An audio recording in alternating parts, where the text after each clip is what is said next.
بعد سبايا وسمداني تا سلام فالله بندگران قريشي تا سلام قريشي. أعوذ بالله من الشيطان الرجيم. بسم الله الرحمن الرحيم.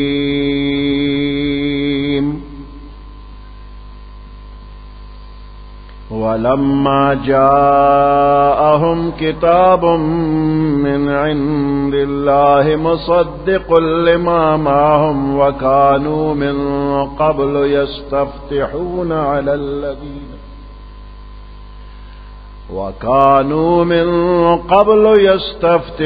على الذين كفروا فلما جاءهم ما عرفوا كفروا به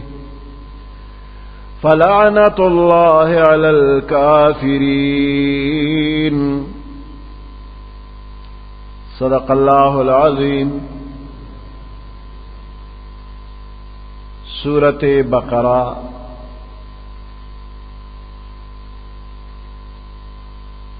89 نمبر آیات تے.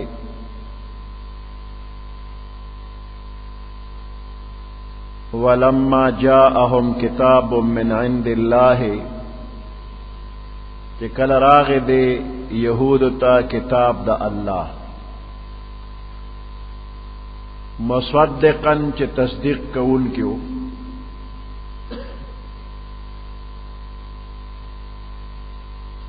لما دا اغی کتابونو معهم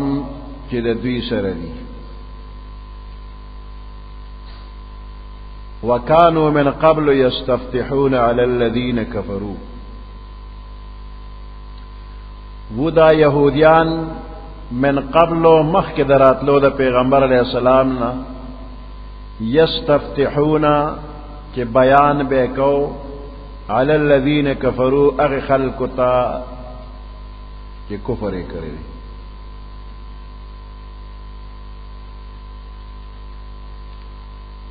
یہود تا تورات ورکڑی شویو او پا تورات کے دا پیغمبر علیہ السلام بشارتو.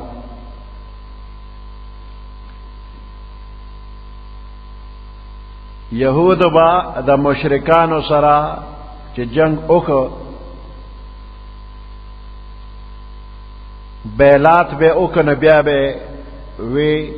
قریب دا چی نبی آخر زمان صلی اللہ علیہ وسلم تشریف روڑی او منگ با پا اغا ایمان روڑو دا اغا سر با مرگری کیگو او ستاسو سر با جنگیگو. نبی آخر زمان صلی اللہ علیہ وسلم تبا اللہ فتح ورکینو منگ تبا فتح ملوشی. نو دا پیغمبر علیہ السلام دنیا تا دراتلو نمخ کے دی با دا پیغمبر علیہ السلام بیان کو او دا آغا دا مرگرتیا خواہش بے اخکارا کو و چکل پخپل نبی آخر زمان صلی اللہ علیہ وسلم تشریف روڑو نبیات خلقو تین انکارو کو وی نمنا. نو دا بنی اسرائیلو دا دی یہودو دغه قباحت اللہ پاک ذکر کئی کہ دوی سرد پوئے دیدہ دانستا انکار کرے دی. دوی پوئے دل دے دے کہ سوال دا دے کہ حق دے حق او پی جند نبیا کافر پسشو. یو بندہ چے حق او پیجن چی حق دے نو بیا خو پکار دا چی دتا کافر اونوی لیشی. نو دی دے که خود دے یهود بیان راغل چی دوی حق پیجن دلو او دا پیغمبر علیہ السلام پیدایش نا مخ کے بے خلقو تا بیانم کو چی پیغمبر علیہ السلام برازی نو دوی دا کافر پسشو. نو دا دے جواب دا دے چی ایمان صرف پیجن گلو تا نوی منلو تا وی. نو پیجن گلو دوی کڑی دا خو منلے ندے. نو اردو کی وہی کہ ایمان صرف جاننے کا نام نہیں بلکہ ماننے کا نام ہے. یو جاننا دے بل ماننا دے. نو جاننے کا نام نہیں ماننے کا نام ہے. او که صرف جاننا او پیجنگلو باندې ایمان راځي نو شیطان د ټولو نه زیات پیجنگلو والا دی. هغه حق ډیر ښه پیجندلی خو منی نه، بیا خو به شیطان هم مؤمنو.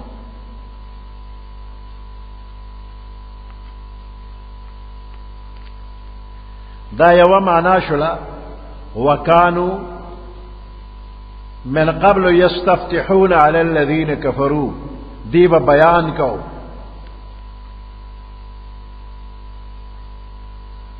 کفار و مشرکانو ته یو نبی را روان دی،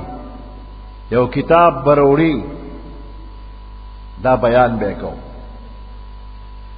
او دویمه معنا د یستفتحون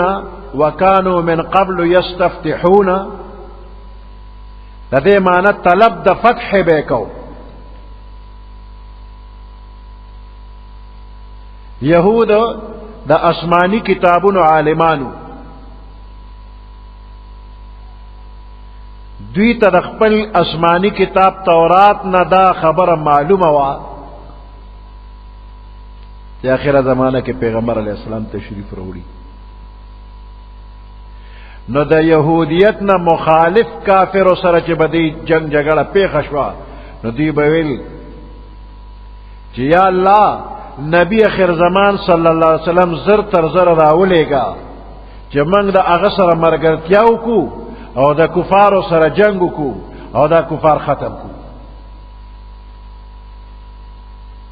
او ویل به چې یا الله د نبی اخر زمان صلی الله علیه وسلم پر علیګلو سره زمونږ فتح او نصرت نصیب کړي.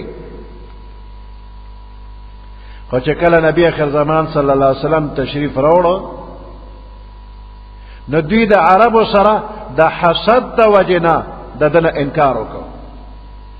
حال دار چې خو پوهېدل چې دا همغه پیغمبر دی چې کوم په تورات کې پیشنګویي راغلی ده.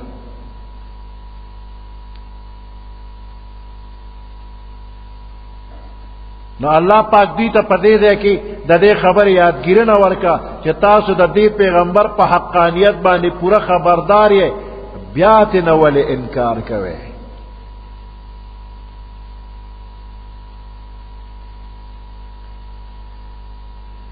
نو بعض مفسرین وایي چې د مدینه منورې یهودو با د بنی اسد او بنی غطفان وغیره قبیلو نه چې کله شکست خوړو او عاجز بشو، د مدینه منورې یهودو با بنی اسد او بنی غطفان وغیره قبیلو نه شکست خوړو، عاجز بشو. نو د خپل عالمانو په تعلیم او هدایت باندې به دا دعا کول. عالمانو به ته داسې دعا وکړي اللهم ربنا انا نسألك بحق احمد النبي الامي. یا الله موږ ستانه سوال کوو په حق او په وسیله د هغه پیغمبر چې نوم یې احمد دی صلی الله علیه وسلم، امی دی، الذي وعدتنا ان تخرجه لنا في آخر الزمان. هغه پیغمبر چې تا موږ سره وعده کړې ده چې ته به راوباسې زموږ دپاره په آخره زمانه کې. وکتابک الذي تنزل عليه آخر ما ينزل.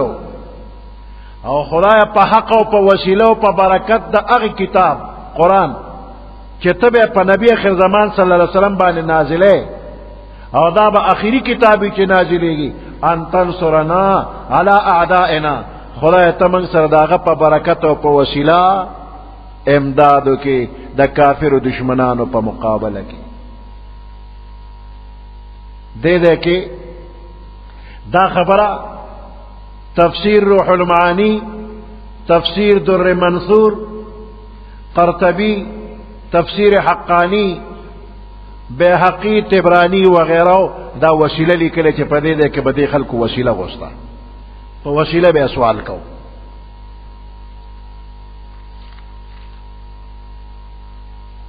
په حق او په برکت د قرآن او په حق او په برکت او په وسیله د پیغمبر علیه السلام به سوال کو. او پدې ده کې حضرت مولانا محمود الحسن شیخ الہند دیوبندی رحمت اللہ علیہ اگی لکھی قرآن کے اترنے سے پہلے جب یہودی کافروں سے مغلوب ہوتے تو خدا سے دعا مانگتے کہ ہم کو نبی آخر زمان صلی اللہ علیہ وسلم اور جو کتاب ان پر نازل ہوگی ان کے تو فعل سے کافروں پر غلبہ عطا فرما.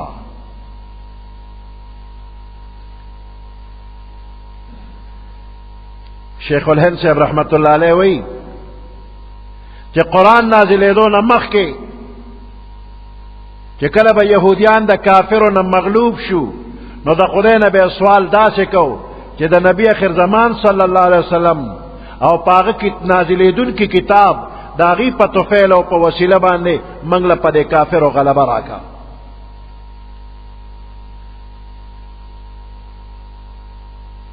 دے تفسیر باندے بعض خلق دا شبہ ظاہری کہ پدے کہ خدا پیغمبر علیہ السلام پا ذات باندے وسیلہ ثابت شوا ادا خو ناجیز را نو دا شبہ پا حقیقت کی دا بے علمے پا وجہ باندے دا خلق پورا علم نہ لری زکا کہ دا پیغمبر علیہ السلام پا ذات مبارک باندے پا دعاگانو کی وسیلہ نیول او دا غوی پا حق و برکت باندې سوال کول دا پیغمبر علیہ السلام دا پیدائش نروان دی دا پیغمبر علیہ السلام دا پیدائش نرستو دا نبوت نمخ کی دا نبوت نرستو ہر زمانہ کے دا پیغمبر علیہ السلام پا ذات مبارک وسیلہ نیولی شوی دا قبل الوفات و بعد الوفات دوارا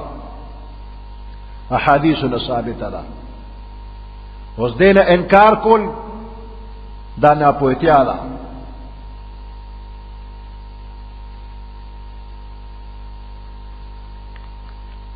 وَلَمَّا جَاءَهُمْ كِتَابٌ مِّنْ عِنْدِ اللَّهِ وَلَمَّا جَاءَهُمْ كِتَابٌ مِّنْ عِنْدِ اللَّهِ کل چراغ دے دیت کتاب وَلَمَّا جَاءَهُمْ كِتَابٌ مِّنْ عِنْدِ اللَّهِ ہر کل چراغ رسید دیت یو کتاب قرآن پاک من عند اللہ دا اللہ پاک دا طرفنا مصدق لما معهم چہ دغا قرآن کتاب تصدیق کون کیو دا اغی کتاب چہ دوی سر رے قرآن کے تصدیق دے دا تورات وکانو من قبل یستفتحون علی الذین کفروا او دیب طلب دا فتح کو وکانو من قبلو اودوی مخدرات لو دا پیغمبر علیہ السلام نا یستفتحون چی طلب دا فتح بیکو علی الذین کفروا فا اغی خلقو بانے چی کفر کرے دا پیغمبر علیہ السلام پا وسیلہ بے سوالو کی چی خدا منگ سر امدادو کی منگ لفتح را کی.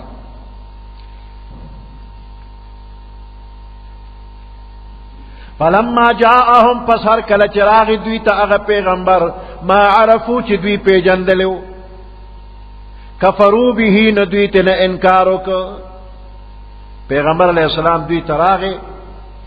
اور دوی تن بیا انکارو کو. دی یہودو پیغمبر علیہ السلام دیر خپیجندل اللہ پاک فرمائی یعرفونہو کما یعرفون ابناءہم دیدہ پیغمبر علیہ السلام دا سے پیجنی لکا خپل زامن چ سنگ پیجنی. عبداللہ ابن سلام رضی اللہ تعالیٰ عنہ پا یہودو کی علوی عالمو او بیاراغ پیغمبر علیہ السلام باندی ایمان روڑے دی. خدا یہودیان عجیب خلق دی چه مرگرتیا کینو صفتون بده کینو اسمان تا بده ورسی چه لگو سر مرگرتیا که نو صفتون بده شروع که و اسمان تا دی رسی خو چه لگی دا طبیعتنا خلاف روان شی نو بیاد دزمک تل تا رسی. عبداللہ ابن سلام رضی اللہ تعالیٰ عنہ راغه د پیغمبر علیہ السلام سره ډومبه ملاقات شو. پیغمبر علیہ السلام خپل خبرې کولې. دی وی ما چې وتو قتل ما وی چې دا چهره مبارکه د دروغجنو چهره نه ده، رښتینی دی پیغمبر دی. وی غوږ مې کې خو خبرې مې واورېدې او عالم کې ناستم او بس اسلام مې قبول کړ. وی پیغمبر علیہ السلام ته مې ویل چې زه د یهودو عالم یم او دا یهود زما قوم دی او زما ډېر تابعدار دي، خو زه به لږ ساعت له ځان پټ کړم او ته د دې یهودو نه زما په باره کې تپوس وکړه چې زه څنګه سړی یم. وی ته به اوس وګورې چې دوی زما څه وایي. د پیغمبر علیه السلام د یهودیانو نه تپوس وکړو. عبدالله ابن سلام پټو. وی تاسو په دې قوم کې د عبدالله ابن سلام څنګه سړی دی؟ وی ډېر ښه بزرګ دی، پلار یې بزرګ و نیکه یې بزرګ و. دی په خپله ډېر لوی عالم دی، پلار یې ښه عالم و نیکه یې ډېر ښه عالم، تقوادار پرهیزګار، د ده په شان سړی بل نشته. نو پیغمبر علیہ السلام ته تپوس کوي که هغه ایمان راوړي، نو بیا سوال نه پیدا کېږي چې پته ایمان راوړي. ډېر قابل سړی دی، په دې خبرو نه ده که پته ایمان نه راوړي. صفتونه یې وکړه چې عبدالله ابن سلام بس د اسمان ستوری دی، ډېر ښه دی، پلار نیکه قر نیکه ټول ښه دي. دی کې عبدالله ابن سلام رضی الله تعالی عنہ را مخامخ شو. ای زما قومه، وی ما خو په پیغمبر علیه السلام ایمان راوړه، زه خو د ده ملګری شوم. چې وی که ته وایي دام خراب دی او د پلارم خراب و نیکه هم خراب دی، خراب بس چې څونه بدې ویلې شو وی ویلم. یهود خراب خلک دي. لږه ملګرتیا چې ملګرتیا ورسره کوې نو ته ښه سړی، او که ملګرتیا نه کوې نو تا ډوی سم نه. عبدالله ابن سلام رضی اللہ تعالیٰ عنہ کل شخصیت په پیغمبر علیہ السلام ایمان راوړو. اوس دا آیات چې ورته ورسېده یعرفونه کما یعرفون ابناءهم، دا یهودیان پیژني پیغمبر علیہ السلام لره کما یعرفون ابناءهم، څنګه چې دوی خپل زامن پیژني. نو عبدالله ابن سلام وایي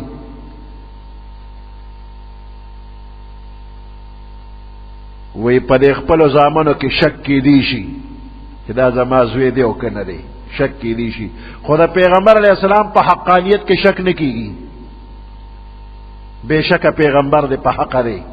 وی چې دا خبره داسې مضبوطه وکړله نو حضرت عمر رضی الله تعالی عنہ ورغه په دې تندي ښکل کړ،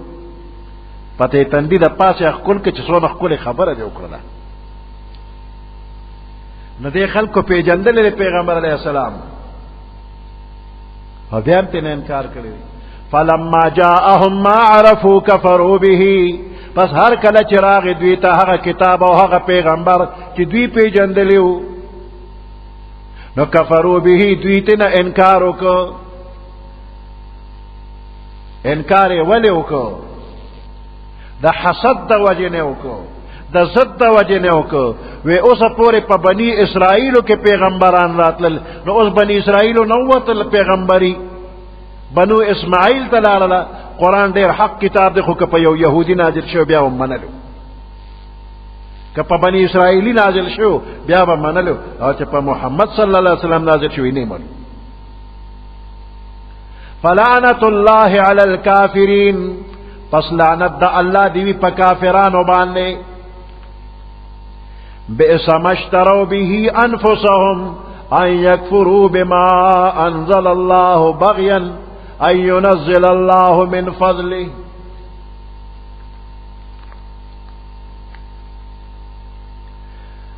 بئس ما اشتروا به، ډیر بد دی او ناکاره دی هغه څه اشتروا به انفسهم چې دوی په خرج کړي د خپل ځانونه. ان یکفروا، هغه دا چې انکار کوي دوی بما انزل الله، په هغه څه باندې چې الله نازل کړی دی. الله قرآن نازل کړی دی په پیغمبر علیه السلام، نو دوی دغه قرآن نه انکار وکړو. بئس ما اشتروا به، ډیر ناکاره دی هغه څیز، ډیر بد دی هغه څیز چې خرج کړي دي دوی په هغې باندې خپل ځانونه. ان یکفروا، هغه دا چې کفر کوي دوی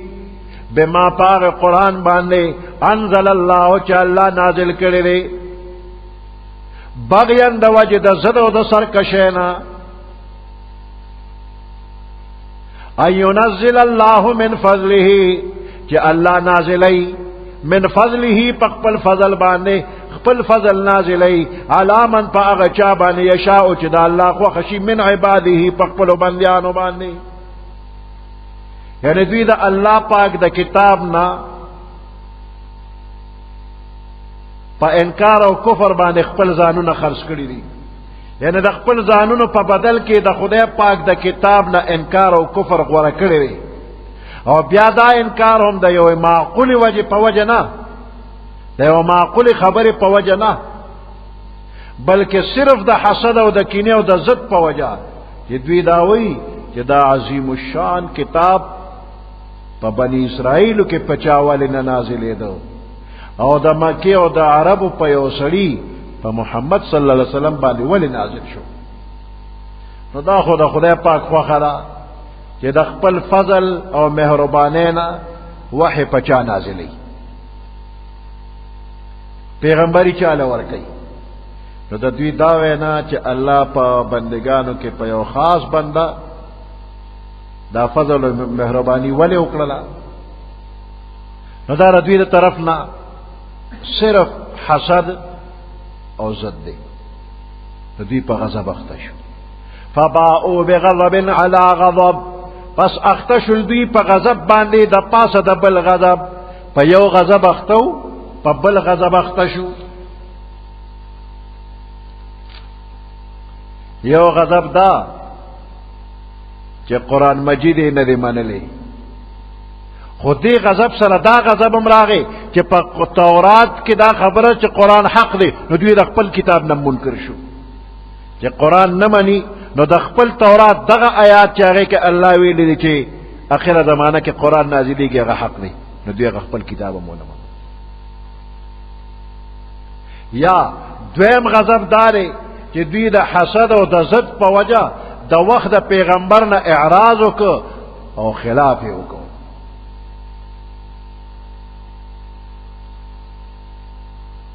دویم کافران شو په دې باندې. بیا دوی د پاره عذاب دی، وللکافرین عذاب مهین، او کافرانو د پاره عذاب دی د رسوایی. کافرانو د پاره عذاب دی د رسوایی. هر عذاب د رسوایی نه دی، د کافرو د پاره چې کوم عذاب وي نو دا د رسوایی دی، او که د مؤمن د پاره کوم عذاب وي نو هغه د صفایی دی. ګوره د دوزخ ته به کافران هم ځي او ګناهګار مسلمانان به هم ځي. نو دا کافر چې دی نو دی به رسوایی لځي او مؤمن به صفایی لځي. دا خیرنې جامې چې څوک وینځي نو که خیرې داسې معمولي وي نو په یخو اوبو یې وینځي بس پاکې شو، او کله داسې وي چې په یخو اوبو باندې نه لرې کېږي نو بیا په ګرم اوبو، په ګرم هم نه ځي نو بیا ورسره څه پوډر موډر هم ور واچي صرف، او په دې دیچکي کې یا په دې غټ ټیم کې دا اوبه یشي او دا جامې پکې ښکته پورته کوي، موبلیل وغیرہ پې وړېدلي دي. ولې دې جامو سره دشمني ده چې په دې داسې یشېدلو اوبو کې یشئ را یشئ؟ دې جامو سره خو دشمني نه ده، دې خوښي دي، او په دې داغ لګېدلی دا داغ ته لر کوي. نو خدای پاک چې دا مؤمن ګناهګار دی دوزخ ته لیږي نو په ده د ګناهونو داغ لګېدلی هغه داغ ته لر کوي، پاکوي یې بیا بیا رو باسي، بیا چې اسري شي او شو شاته جوړ شي خو بیا واغوندي خلک کړ. دا صفائی دا په دغه طریقه د صفائی نه د خدای بچ کی چې په دوزخ کې غوټه راکړي اسې د خدای وبخي نو باء بغضب على غضب یو غضب د کفر او دویمه د حسد چې دوی د پیغمبر علیه السلام سره حسد وکړي چې د عدل پیغمبري ورکړي شو ولی ورکړي شو بئس ما اشتروا به انفسهم ډیر ناکار او بد هغه چې دوی په خرج کړي خپل ځانونه ان یکفروا بما انزل الله هغه دا چې دوی کفر کوي بما په هغه قران باندې انزل الله چې الله یې نازلې په خپل بنده محمد رسول الله صلی الله علیه وسلم بغيا د وجد سرکشینا د وجد زدنا ان ينزل الله چې الله نازلې من فضله خپل فضل نبوت علامن فاغا چا باندې یشاء چې د الله خو خشي من عباده د الله په بندیانو کې فباءوا پس اختشل دوی بغضب فغضب باندې على غضب د پاسه د بل غضب وللکافرین عذاب مهین کافرانو د پاره عذاب د رسوای او د ذلت واذا قيل لهم امنوا بما انزل الله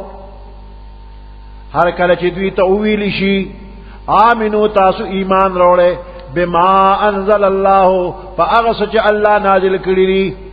پاک قرآن باندې ایمان وروړې چې الله نازل کړی دی قالو نو دوی وای نؤمنو بما انزل علينا منګه ایمان وروړو په هغه تورات باندې چې په موږ نازل شوی دی ويكفرون بما وراءه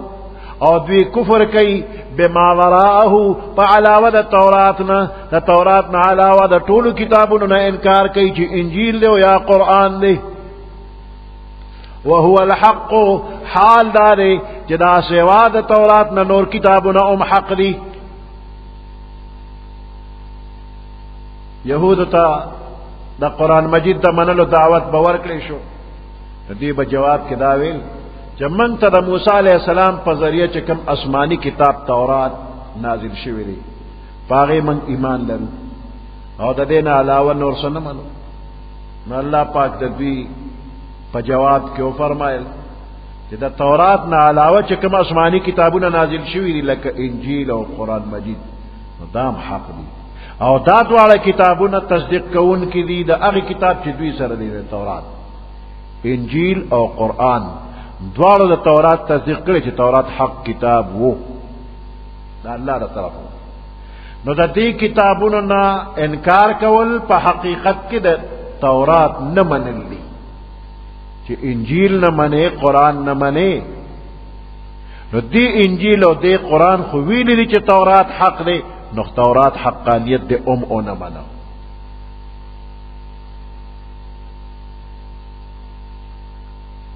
او بل جواب الله پاک دا کوي چې يهوديانو تاسو وایي چې من تورات منو بس هغه کتاب چې موسی عليه السلام ته نازل او هغه منو نو دا هغه کتاب پیغمبران هم ولې وجل چې دغه کتاب پیغمبرانو او په دغه کتاب عمل کو خلکو له دغه کتاب دعوت ورکو د تورات هغه پیغمبران تاسو ولې وجل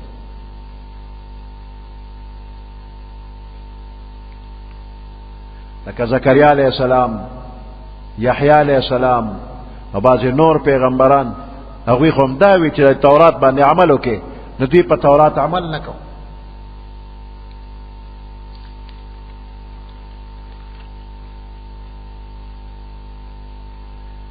وَإِذَا قِيلَ لَهُمْ آمِنُوا هر کله چې دوی ته وویل شو د يهوديانو ته وویل شو چې ایمان راوړی تاسو بما انزل الله فاغی کتابونو چې الله نازل کړی دي قالو نو دوی بویل نؤمن بما انزل علینا من ایمان راوړو په هغه کتاب چې موږ ته نازل شوی دی دعوت باور کړی شو چې تمام آسمانی کتابونه ومنه نو دوی به صرف هغه منو چې په موسی علیہ السلام نازل لې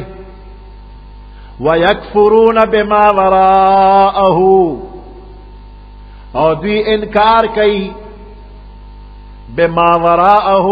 پا علاوه دا توراتنا اغا کتابونا چی علاوه دا توراتنا دی وهو الحق حال دا چی دا علاوه دا توراتنا انجیل و قرآن حق کتابونا دی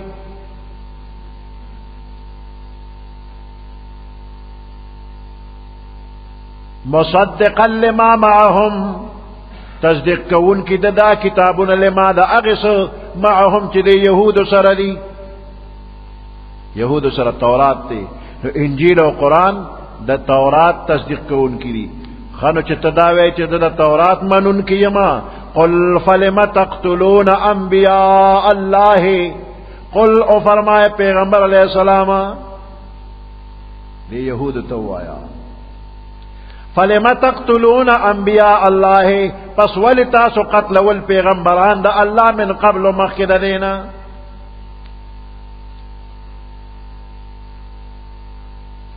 ان کنتم مؤمنین کچر تاسو مومنان یہ کپا تورات مومنان یہ نو دا تورات پیغمبرانم ولی وجل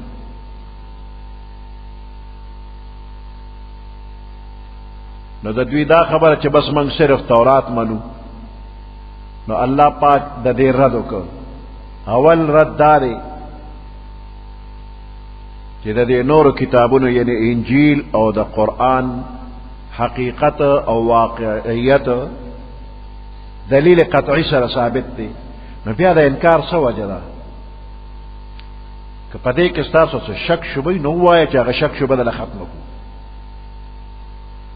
کہ شک شبہ نشتا نو بیا انکار دا سرے دویم دا کہ دا نور کتابون دا تورات نا علاوہ لکا قرآن شریف و انجیل دا دین انکار خو پخپل دا تورات نا انکار دے زکا دا کتابون خو تصدیق دا تورات کئی او دریم دا چی دا پیغمبران ولی وجل زکا چی دا پیغمبران وجل تمام اسمانی کتابون ترمخا غٹا گناہ و کفر دی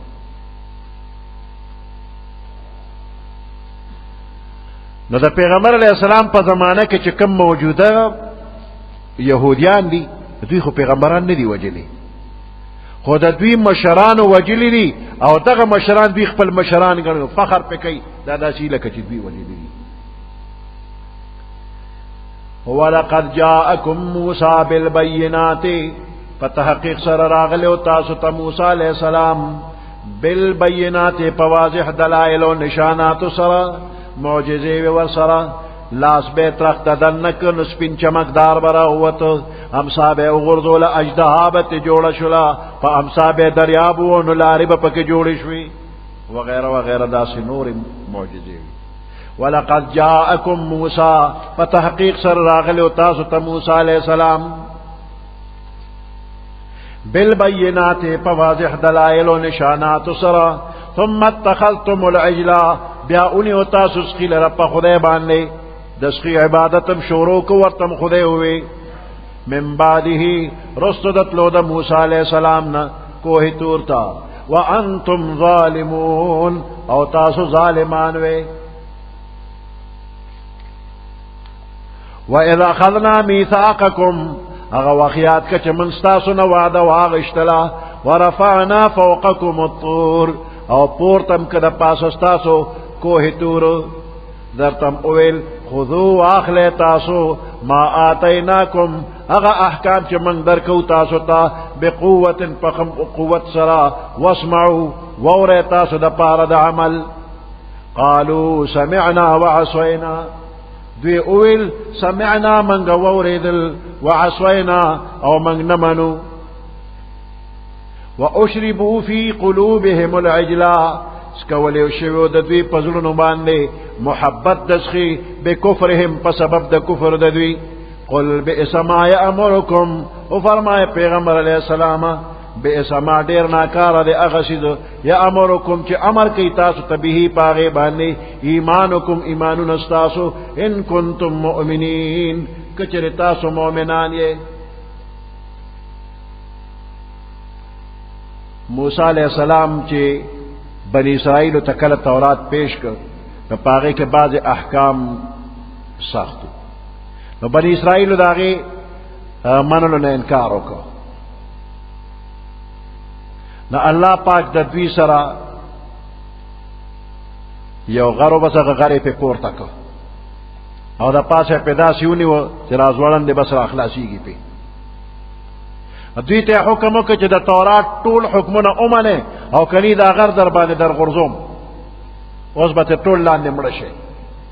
نو دوی وکړه سمعنا بس موږ وورېدو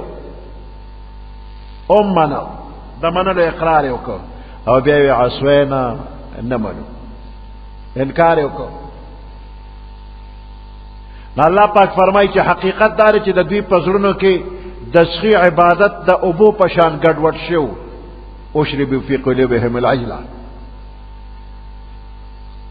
نو وجه دا چې دوی د مخکې نه کفر کړو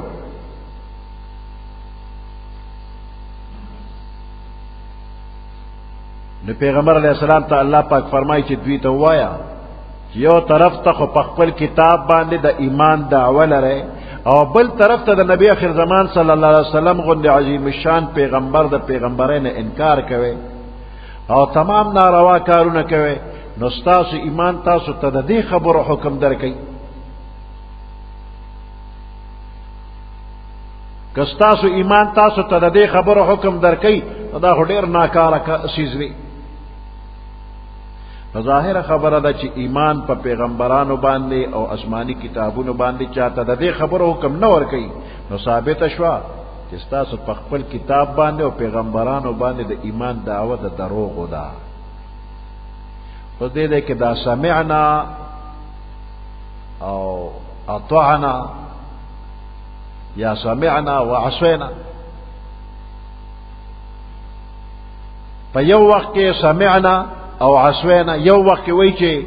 سمعنا و عمره یعنی اطعنا بس من تابعداری کو او بل طرف ته وی چې عصوینا نه منو نو په یو وخت کې منل او نه منل دا څنګه خبره ده او بیا د دوی نه په داسې حالت کې چې د سمعنا اقرار سره عصوینا انکار همو نو دا عذاب ته څنګه اوچت شو په دې غر پورته شو را غورځیده پی د دې سوالونو جواب دار چې دا په یو وخت کې دواړه خبرې نه دي دغه وخت کې دوی وی سمعنا بس موږ وورېده یعنی اطعنا بس امنا خدا غر باندې مرا غورځوا دې په جبه وی او حالت داري چې معلومیږي چې عصوینا یعنی عملی تور باندې دوی عصوینا نافرمانی وکړه چې نه منو یا دویم جواب ادارې چې بنی اسرائیل د دې باوجود چې دا غر په خپل سرونو باندې ځوړن لیدو خدای ګمانو چې دا اسه دبوري اسم یری نور را غرزی نه او موسی علیہ السلام او هارون علیہ السلام به سفارشو کی نو دې مصیبت نه لکه پخوانو مصیبتونو به بچ شو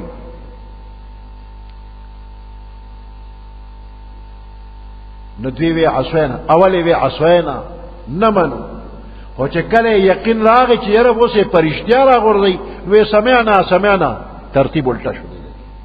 سمعنا بس و عمره ده سورۃ اعراف کې الله فرمایي وَإِذْ نَتَقْنَا الْجَبَلَ فَوْقَهُمْ كَأَنَّهُ ذُلَّةٌ هغه واقعات که چې من غر پورته کړ د دوی د پاسه كأنه ذُلَّةٌ لکه چې دا په یو سوري او سفر دی سفر په د پاسه دی وَظَنُّوا أَنَّهُ واقع بهم نو دوی ګمان وکړ چې دا غر را پریوتون کې په دوی باندې را غورځيږي نو دغه وخت کې ګمان او چې را غورځيږي کې دې شي چې د موسی عليه السلام او د هارون عليه السلام په دعا خواشي نو نه منو چې کله پوښي چې را غورځيږي نو بس وې سمعنا خو دې کې سوال دی چې په زور سړی مسلمان وي قران کې خدای لا اکراه فی الدین دې جواب دارې چې په زور باندې پیغمبر علیه السلام او خدای پاک څوک مسلمانان کړي نه دي دعوت به ورکړي که څوک مسلمانی کی مسلمان دي چې کنه مسلمانی کی نه دي مسلمانی کی خو چې یو کس به مسلمان شو بیا به کافر کېده دغه د پاره بیا کبر شته چې یو سړی مسلمان شو او د مسلمانېدو نه پس دی وایي چې زه کافر شوم نو اسلامی حاکم بدل 3 ورځې مهلت ورکي چې اسلامی احکام او عقیدو کې کم ځای کې د شک دی عالمان به وتکینی او د شک شوبه به وباسي نو که مسلمان شو خو ډیره خلا او که مسلمان نشو نو 3 ورځې پس دی قتل کی و اسلامی حاکم به قتل بل څوک نه وَإِذَا أَخَذْنَا مِيثَاقَكُمْ أَغَوَخْيَاتْ كَچَمَنْ وَاغِشْتَلَ وَعْدَسْتَاسُنَا وَرَفَعْنَا فَوْقَكُمُ الطُّورَ او پورتم که د پاسو ستاسو غر کوه تور خذو ما آتیناکم درتم اوی چې واخلی تاسو ما اغا احکام د تورات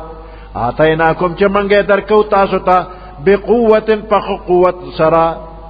واسمعوا ووری تاسو د پار د عمل قالو ندویوی سمعنا من وورید وعصوینا من نمنو واشربوا فی قلوبهم العجلہ سکول شویو د دوی پزرونو باندې محبت دسخی بکفرهم په سبب د کفر د دوی قل بئس ما